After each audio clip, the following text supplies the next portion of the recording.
भोजपुरी जगत के मशहूर अभिनेता और गायक सुपरस्टार पवन सिंह जी की आप सभी लोग पुरानी तस्वीरें देख सकते हैं।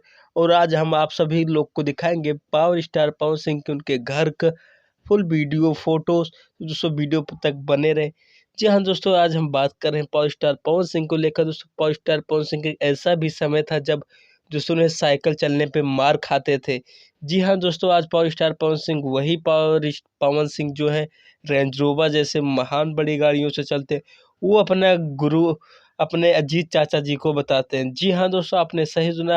अगर भोजपुरी इंडस्ट्री में आने वाले अगर पावर स्टार पवन सिंह है तो वो अपने चाचा को पूरा श्रेय देते हैं। कई बार उन्होंने भोजपुरी के चलते स्टेज शो में उन्होंने ये चीज़ कहा कि अगर मैं भोजपुरी इंडस्ट्री में हूँ तो आज वो मेरे चाचे के देन है।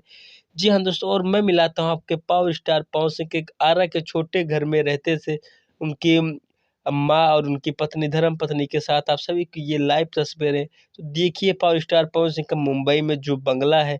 जी हाँ दोस्तों, आप देख सकते हैं पावर स्टार की मर्सिडीज कार भी खड़ी है, रेंज रोवर कार भी है। पावर स्टार पवन एक ऐसा भी समय था जब दोस्तों इन्होंने साइकिल से चलने पे मार खाते थे। तो दोस्तों पावर स्टार पवन सिंह के आप ये घर की उनकी तस्वीरें देख सकते हैं कि दोस्तों पावर स्टार पवन सिंह कितने अपने इंडियंस की फोर्स है। तो जी हाँ दोस्तों, आप सभी को कैसे लगी ये जानकारी, पावर स्टार पवन सिंह का घर कैसा लगा, आप सभी लोग कमेंट में अपनी बातें जरूर कहें। जी हाँ दोस्तों, अगर पावर स्टार पवन सिंह छोटी मोटी ऊट पटांग सभी खबरें देखने के लिए आप हमारे पसंदीदा Bhojpuri channel Bhojpuri music channel को सब्सक्राइब कर लीजिएगा, क्योंकि पावर स्टार से जुड़ी हर खबर, भोजपुरी सभी कलाकारों से जुड़ी हर खबर सबसे पहले आप सभी को भोजपुरी म्यूजिक चैनल पर देखने को मिलेगी। फटाफट सब्सक्राइब करिए भोजपुरी म्यूजिक।